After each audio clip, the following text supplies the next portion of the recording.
Hi everyone, and welcome to Horror Spectator. If you're new here, consider subscribing. We dive deep into the darkest, most chilling real-life horror stories out there.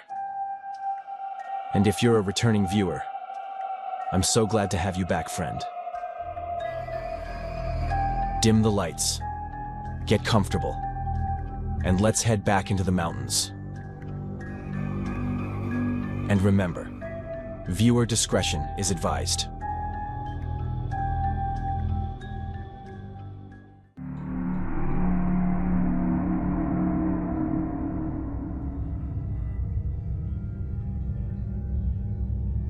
This all happened about a month ago, and it's already been reported. Still, it was one of the most unsettling situations I've ever been in, and from what we've heard, the police are taking it seriously.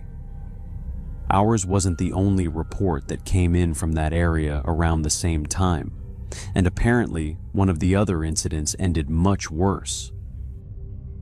What happened to us was bad enough, no question, but I'm here telling it, which means we made it out.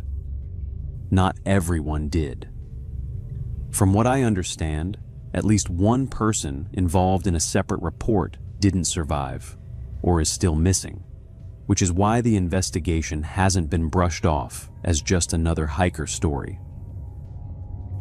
It happened deep inside the Great Smoky Mountains, not near the edge, not on any marked route, but well within a section of forest most people don't even realize exists anymore.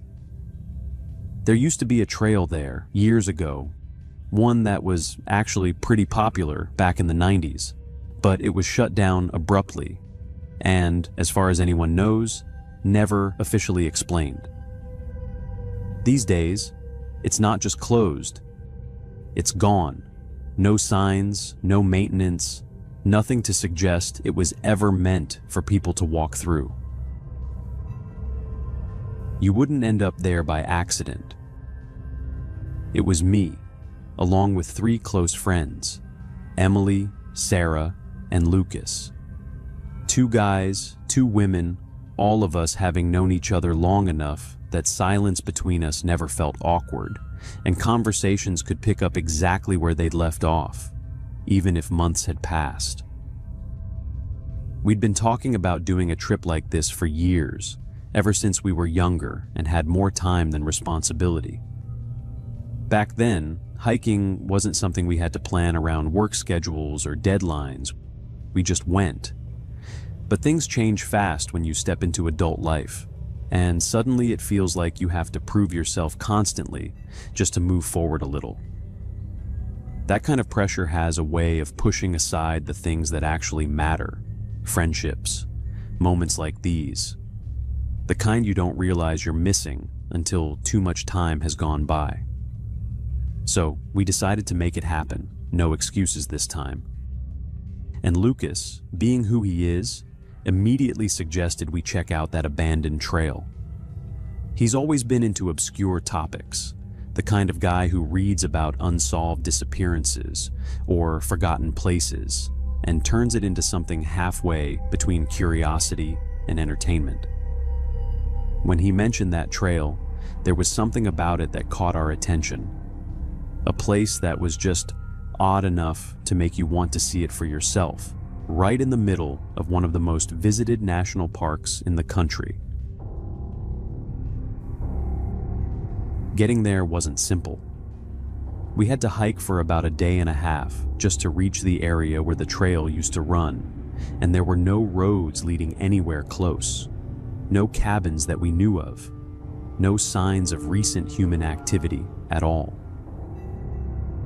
By the time we finally reached what we believed was the old path, we'd already covered hours of dense forest, moving through terrain that felt untouched, like we were pushing into a space that had quietly reclaimed itself. Looking back, the fact that we made it out at all feels more like luck than anything else. I remember we'd been walking for several hours that day, maybe 5, maybe a bit less, when we started thinking about setting up camp. The light was beginning to shift, not quite sunset yet, but enough to remind us that out there, darkness comes fast and without warning. That's when Sarah spoke up. She asked if anyone else felt off. Not tired, not sick, just watched. She didn't say it in any dramatic way, just a quiet question, like she wasn't even sure she should have said it out loud. What made it stick was that it came from her. Out of all of us, Sarah has always had sharper instincts, shaped by things she's gone through that she doesn't talk about much. She notices details most people miss, and when something doesn't sit right with her, there's usually a reason, even if we can't see it yet. Hearing that from her didn't spark panic, but it did shift something in the air. We all stopped, looked around, listening more carefully than before. I even stepped away from the spot we'd picked and walked a little further out, scanning the trees, trying to catch any movement or sound that didn't belong. I didn't find anything. Nothing clear, nothing I could point to and say, that's it. But from that moment on, I couldn't shake the feeling completely. It wasn't overwhelming, more like something different, easy to ignore if you tried, but hard to forget once it had been mentioned. We talked it over and decided to move. Even though we'd already started setting things up, it didn't feel worth the risk, whatever that meant at the time. So we packed everything back up and pushed on for another hour, maybe a little more, until we found a different spot. By then, the light was fading quickly, and we had to work fast if we didn't want to be building camp in complete darkness. We followed the same routine as the night before, set up the tents, cleared a small area for a fire. Kept it controlled, just enough to cook and keep some warmth. Dinner was simple, the kind of dehydrated meals you just add hot water to. Nothing special, but it did the job. We were sitting around the fire, talking, when we heard it. It wasn't loud, not something that would make you jump immediately. Just a sound in the distance, like something moving through leaves or brushing against tree bark. Normally, the forest is full of those noises. They blend together, become background without you realizing it. But this one stood out. It didn't match the rest, didn't fade into the environment the way it should have. It lingered just enough to make all of us notice at the same time. Emily and I got up first, grabbed our flashlights, and moved away from the fire to get a better look. The light from the flames only reached so far, and beyond that, everything was just shapes and shadows. Our flashlights were strong, cutting through the dark in narrow beams as we swept them across the trees, the ground, any space where something could be hiding. We didn't see anything. No movement, no reflection, no sign that whatever made that noise was still there. So after a few minutes, we headed back. We stayed up for a while longer after that, probably another couple of hours, talking about random things, nothing related to what we'd heard. Eventually, one by one, we turned in for the night. I've never been a great sleeper, especially outdoors, and I tend to wake up at least once or twice during the night. That's just how it's always been, and it doesn't help that my sleep gets lighter in unfamiliar places. That night, I woke up not long after lying down, maybe 15 minutes, maybe a bit more. I realized I hadn't gone to the bathroom before getting into the tent, which I usually make a point of doing. I'd had a bit to drink earlier, nothing excessive, just enough that I knew it was going to catch up with me sooner rather than later. So, I decided to get up before it became impossible to ignore. I moved as quietly as I could, since we'd all just gone to sleep, and were still in that light phase where any small noise can wake you up. I didn't want to disturb anyone, especially Sarah, because I knew that if she heard something and didn't immediately understand what it was, she wouldn't sleep for the rest of the night. Because of that, I didn't even turn the flashlight on. I just stepped away from the tent slowly until I was far enough to take care of what I needed. I had my phone with me and the proper flashlight as well, the stronger one, but I kept both off at first. While I was there, I heard something again, a faint noise coming from a bit further ahead, not directly from the campsite, but close enough to notice. I walked a little in that direction, still trying to stay quiet, thinking it was probably a small animal. I knew that if I went back without checking, I wouldn't be able to relax, so I moved a bit further out to confirm it. It turned out to be a small rodent, not exactly a rat, something similar, just going about its usual business. Then I turned back toward the camp. That's when everything went to hell. As soon as I started walking back, I heard a different sound, this time clearly coming from the direction of the tents. I slowed down, expecting that maybe one of them had gotten up for the same reason I had. But as I got closer, I saw someone who wasn't part of our group. There was no confusion about it. It was a man. He was tall, broad-shouldered, dressed entirely in dark clothing, and the way he moved made it clear he wasn't just passing through. He was heading straight toward the tents, carefully, deliberately, trying not to make noise. In his hand, I could clearly see a blade. From where I stood, there was no doubt about what it was. I didn't have anything with me to defend myself. Everything we had brought for protection was inside the tents. I hadn't even thought about taking anything when I stepped out, which, looking back, was a serious mistake. But there wasn't time to think about that. My reaction wasn't something I planned, it just happened. I grabbed my phone, opened a video from a shooting range session Sarah and I had done the week before, and shouted that I had a gun. At the same time, I pointed the flashlight straight at him. Right after I yelled, the video played, and you could hear the sound of a shot. Even now, I don't fully understand why it worked. The volume on my phone wasn't even that high, and the sound itself was clearly artificial, flat, like it was coming through a speaker. To me, it didn't sound convincing at all.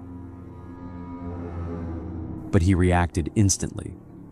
Maybe it was the suddenness of it, or the fact that the light was strong enough that he couldn't see me clearly, couldn't confirm whether I was bluffing or not. He didn't hesitate. He turned and ran in the opposite direction, straight into the forest, disappearing faster than I expected. By that point, the others were already coming out of the tents, startled and confused. Sarah had her weapon in hand, asking what was going on. I explained as quickly as I could, trying to stay clear and direct. The situation didn't feel real, even as I was describing it, but the fact that we had just seconds between nothing happening and something potentially going very wrong wasn't lost on any of us. It reminded me of a case I had heard about years ago, somewhere in Europe. I don't remember exactly where. A group of young people on a trip, things turning violent, one individual responsible, using the same blade more than once. I'm not going into details, but the outcome was as bad as it gets. Standing there, it was hard not to think about how close we might have been to something similar, especially since we were split between two tents. It wouldn't have taken much. We didn't go back to sleep after that. None of us even suggested it. We stayed outside for the rest of the night, positioned in a way where we could watch all directions, keeping the fire going, staying alert. This time, we had everything with us. No one spoke much. It wasn't panic, just focus, the kind that comes when you know you need to stay aware of every small detail around you. As soon as the first light came up, we packed everything and left immediately. We didn't take unnecessary breaks. Didn't stop until we reached an area where there were park rangers and some level of oversight again. We reported everything, gave as much detail as we could. They asked me to describe the man, and I did my best. I didn't get a clear look at his eyes, but I saw enough to say he was white, had a full beard, and was physically large. I'm not a small guy myself, but he was noticeably bigger than me, both in height and build. About a week and a half later, I was contacted again and asked to come in and see if I could identify anyone they had picked up in the area. They showed me several individuals. Even with the limited view I had that night, I was sure none of them were the same person. The difference in size alone ruled them out. What stayed with me, though, was the fact that there were multiple people being considered in connection to incidents in that same region. I don't know why they were there or what they were doing, but the idea that several individuals could have been moving through that part of the forest at the same time for reasons no one can clearly explain is difficult to ignore. As far as I know, the investigation is still ongoing. I don't know what they'll find, or if they'll find anything at all. But whoever that man was, he wasn't lost, and he wasn't just passing through. It's scary to think we were just minutes away from ending up as a story on the news.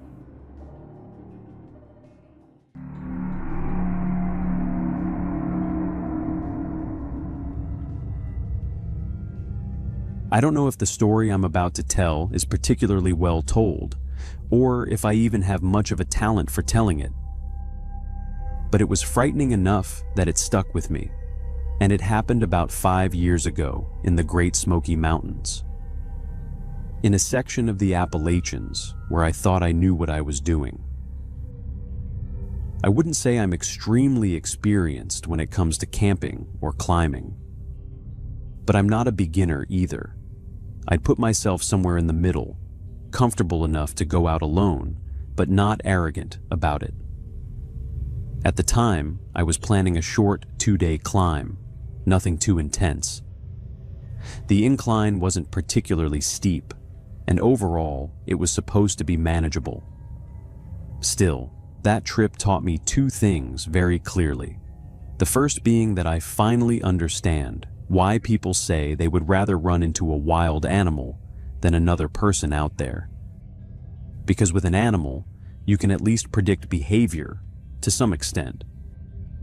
But with people, you have no idea what's going on in their head, and that uncertainty is where things get dangerous.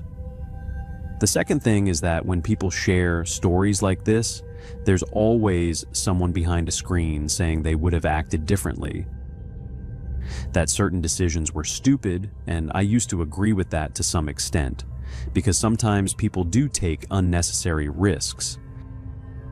But the truth is, most of those people have never been in a situation where something feels genuinely wrong, and they don't know how they would actually react. I didn't react the way I thought I would. I didn't react in what would probably be considered the smartest way, but I'm here telling it. And because of that, I don't judge reactions the same way anymore. Everyone responds differently when things go wrong. What happened started when I parked my car at the beginning of a trail.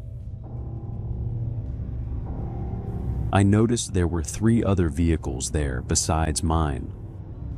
All pickup trucks, different models and years, but similar enough to stand out. Inside one of them, there was a man sitting in the driver's seat, just watching me. I didn't think too much of it at first. I gave a small wave, mostly just to acknowledge that I'd seen him, and he waved back. But then he opened the door and started walking toward me. That immediately put me a little on edge. Not because he had done anything wrong, but because I hadn't intended to start any conversation. I was just being polite. Still, he came over and started asking basic questions, whether I was planning to climb, if I had done it before, if I knew the area. I kept my answers general, not trying to be rude, because sometimes being dismissive can lead to strange reactions, and also because I didn't have a real reason to be unfriendly. Some people are just curious, and that's fine.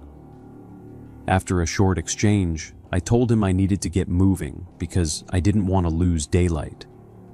The area I had in mind wasn't right next to the trailhead, and I wanted to reach it before dark. He said something along the lines of, "Sure." I didn't catch it clearly, and then he went back to his truck while I grabbed my gear and started hiking. About 2 hours into the trail, I heard something behind me. It wasn't loud, but it was enough to make me stop.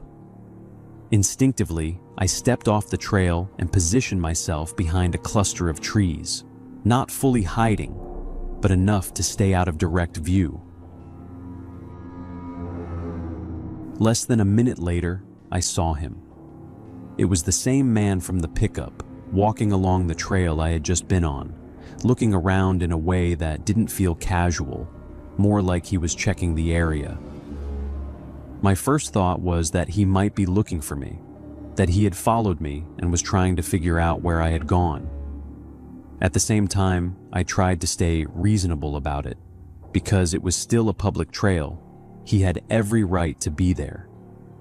It was entirely possible he was just hiking like I was, maybe even stopping to look around at the surroundings. I hadn't asked him what his plans were, and he hadn't told me, so there was a plausible explanation. I decided to give him the benefit of the doubt, but I wasn't willing to ignore the feeling completely. So I let him get far ahead, waited until I couldn't see him anymore, and then made a decision that changed the rest of the trip. Instead of continuing deeper, I turned back, planning to camp much closer to my car. If anything happened, I wanted a clear way out. Something I could reach quickly without having to think twice. I waited around 15 minutes before moving again, just to be sure he had enough distance ahead of me, and then I started heading back.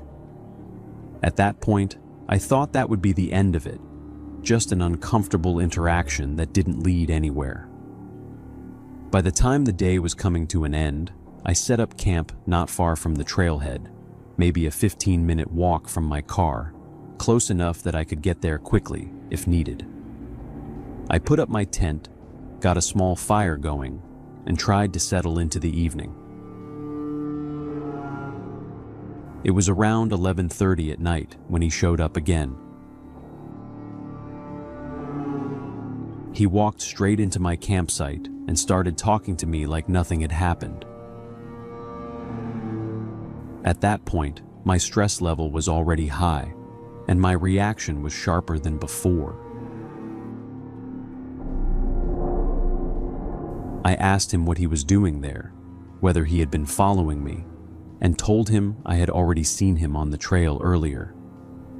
He immediately went on the defensive, telling me to calm down, saying he hadn't followed me, that he had gone further up the trail and was now heading back to his truck, and that he had seen my fire and decided to come over and say hello.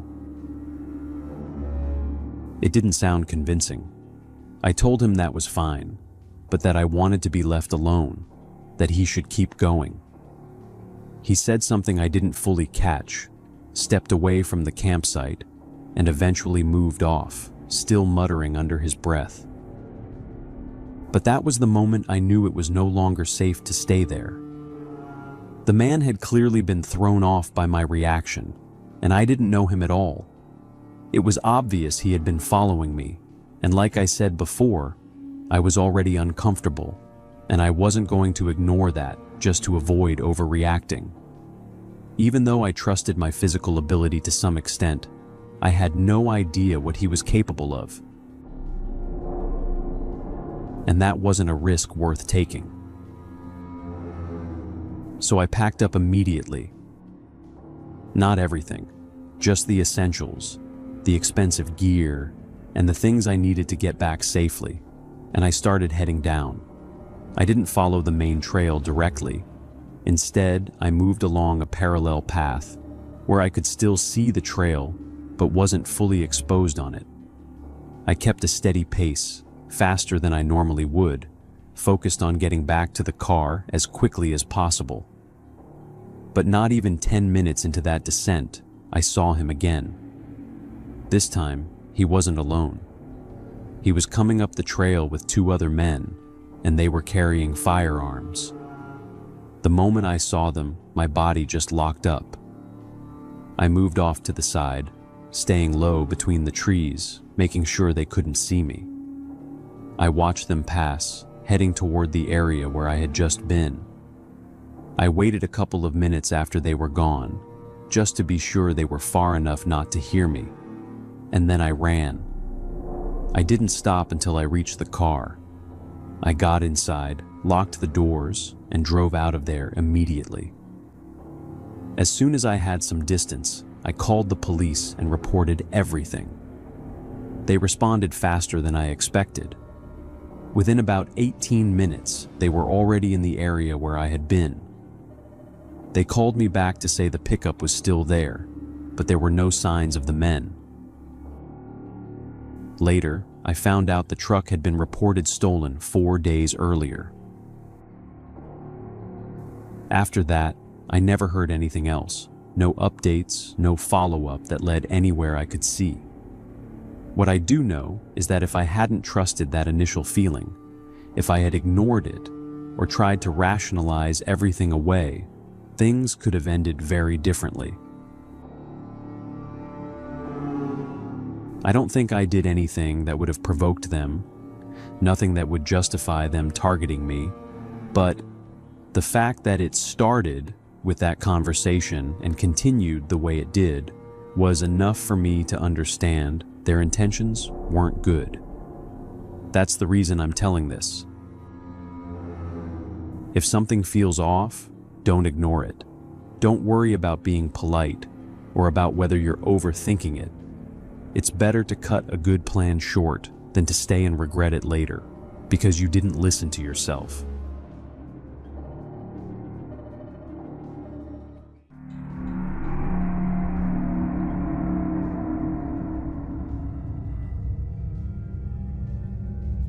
I don't know if any of this is true anymore.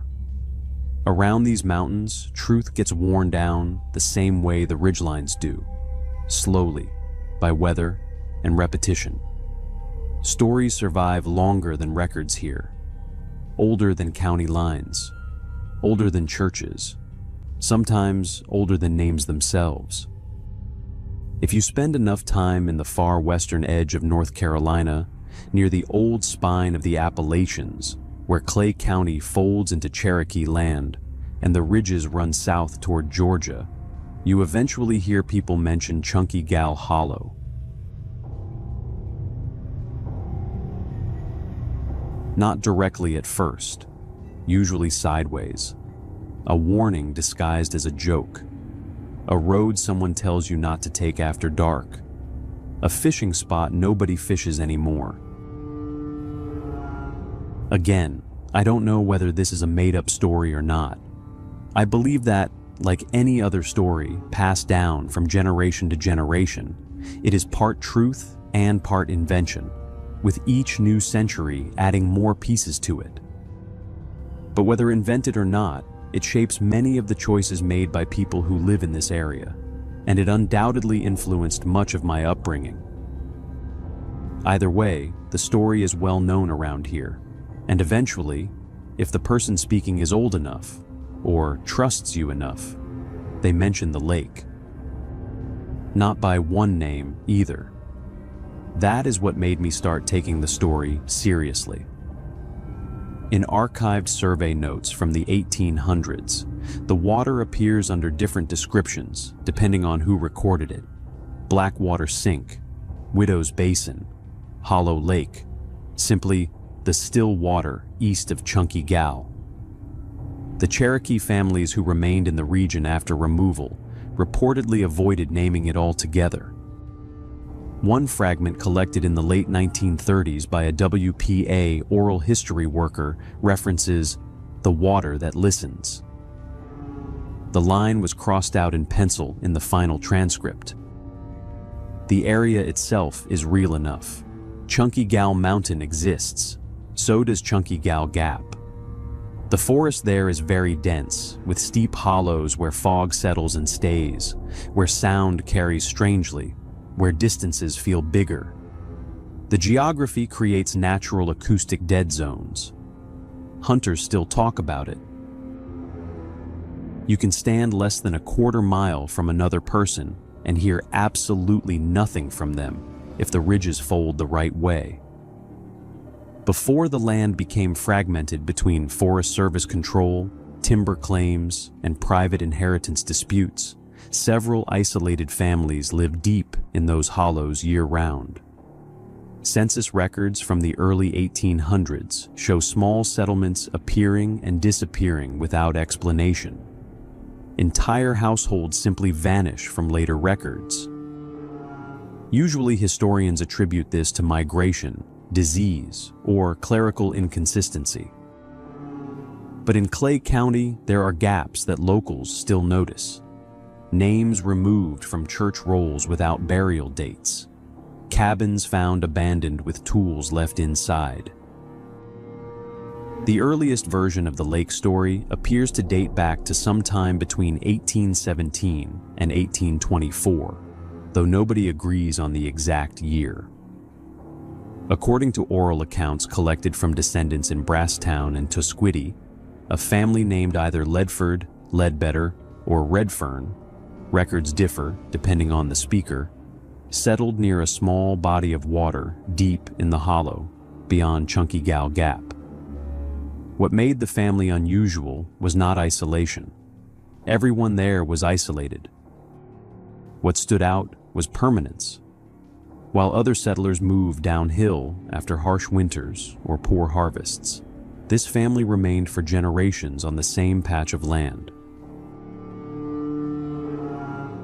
People remembered them as stable, quiet, self-sufficient, and deeply religious. Which mattered, because people say the mountains respected stability more than money or success. The lake itself was considered strange long before the daughter died. Descriptions remain unnervingly consistent across nearly 2 centuries. The water was too cold in summer, too still in wind. Locals claimed leaves drifting onto the surface would sometimes stop moving entirely, as if caught in invisible glass. One account from 1856, supposedly copied from the journal of a circuit preacher traveling through Cherokee County, described the shoreline as lacking the ordinary conversation of frogs and insects. That detail repeats constantly with absence. No birds settling near the eastern bank, dogs refusing to enter the water, horses becoming agitated along a particular stretch of shore. One hunter in an 1891 account claimed he fired at a deer beside the lake and heard no echo return from the shot. Contrary to what most people who don't live here think, none of this was treated as supernatural at first. Appalachia has always produced practical explanations before mystical ones. The only difference is that the more supernatural explanations were more interesting, and so they were repeated and retold more often. But for the people who lived here and wanted to keep living here, it was important to find more practical explanations. People blamed mineral runoff, underground caverns, gas seepage. Some thought the basin connected to deeper, flooded cave systems beneath the mountain. A geological survey conducted unofficially in the 1930s supposedly attempted depth sounding and failed to find bottom beyond a certain distance from shore. Whether that story is true is impossible to verify. The survey records were either lost or never formally archived. Then came the story of the daughter. Her name changes depending on who tells it. Eleanor in some versions, Ruth in others. One elderly resident interviewed in Hayesville during the 1970s referred to her only as the oldest girl. But every version agrees on the sequence. She began sleepwalking shortly after her 17th birthday. At first, the behavior seemed harmless. Family members found her standing barefoot in the cabin at odd hours, facing the windows toward the lake. Sometimes she spoke quietly, though no one could understand the words. Her mother reportedly believed she was praying. Over the following months, the episodes worsened, and she began leaving the house. Not wandering randomly, but walking directly toward the shoreline as if following instructions. Her brothers started barring the door at night. One account claims they tied bells to the handle so they would wake if she tried to leave again. Then came the night in November. Most versions place it during heavy fog near the first hard freeze. The family awoke to silence. Not a scream and not panic. Silence so complete it disturbed them awake before they understood why. That older woman, who described the girl as the eldest daughter, used to say that what people heard most in that area was not sound, but the absolute absence of it. As if that emptiness itself entered inside you and became louder than anything else. When they found the door open, she was already in the water. Her father allegedly said the lake opened rather than received her. Another account claims the surface barely moved at all. By the time the family reached the shore, the water had already gone still again. Her body was recovered the following morning, according to some stories. According to others, it surfaced 3 days later, nearly half a mile away, despite no visible outlet stream. A third version claims she was never found at all. Officially, the death was treated as accidental drowning. Unofficially, something changed afterward. Neighbors who had previously dismissed the family's concerns began avoiding the hollow entirely after sunset. Travelers reported disorientation near the lake. Men familiar with the terrain found themselves circling back to the same patches of trees repeatedly. Watches stopped. Compass needles drifted unpredictably near the eastern bank. During Prohibition, bootleggers supposedly avoided certain forest routes through Chunky Gal, even though they were faster and less patrolled.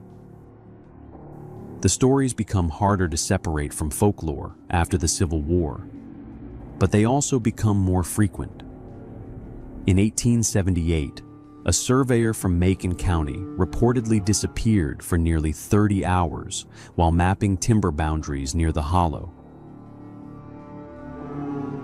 He later claimed he had only been gone an evening. Witnesses described him as dehydrated, confused, and unable to explain where he had been. In 1912, according to local rumor, 2 boys camping near the lake returned home, insisting the stars reflected in the water before appearing in the sky above them. Their father beat them for lying. One of the boys reportedly never returned to the area again as an adult. By the 1930s, the federal government had begun acquiring and reorganizing large portions of Appalachian forest land. Roads were rerouted and trails closed. Some communities vanished entirely beneath conservation projects and economic migration. Around this period, references to the hollow become noticeably inconsistent in maps and county documentation. Parcels shifted ownership repeatedly. Access roads appeared on one survey and vanished from the next. Conspiracy theories grew naturally from this confusion. Some locals became convinced the area had been quietly restricted after unusual geological findings. Others believed the government discovered underground cave systems or unstable sink formations and intentionally obscured access to avoid liability. More extreme versions connected the hollow to magnetic anomalies supposedly running along ancient fault lines beneath the Appalachians. A few tied the stories to Cherokee spiritual geography. That part is difficult to discuss responsibly because modern retellings often distort indigenous beliefs into ghost stories they were never meant to be. But multiple oral accounts do mention older warnings associated with still water in enclosed valleys. Places believed to affect memory, direction, or thought itself. Not evil, necessarily. Simply wrong for humans to remain near for too long. That distinction matters because the oldest stories never describe the lake as dangerous or aggressive. It does not attack people, and it does not drag them under. Instead, people describe a gradual narrowing of perception around it, a softening of urgency. The longer someone remains near the shore after dark, the less important leaving begins to feel. That detail appears so often, it becomes difficult to ignore. Hunters sitting too long without realizing hours had passed. Campers forgetting conversations moments after speaking. The peculiar sensation that the lake is more noticeable when you stop actively observing it. Several accounts describe people staring at the surface while simultaneously feeling as though they had already been there before. One retired ranger interviewed in the early 1980s described the experience this way. You don't get the feeling something's watching you. You know the lake is watching you. You get the feeling something's waiting for you to notice it properly. After sunset, the descriptions become stranger. Low bubbling sounds beneath the surface without visible disturbance. Reflections slightly out of sync with movement overhead. Moonlight appearing brighter in the water than in the sky itself. One repeated claim insists the lake reflects stars obscured by cloud cover, which lines up with what those two brothers claim to have seen so many years earlier.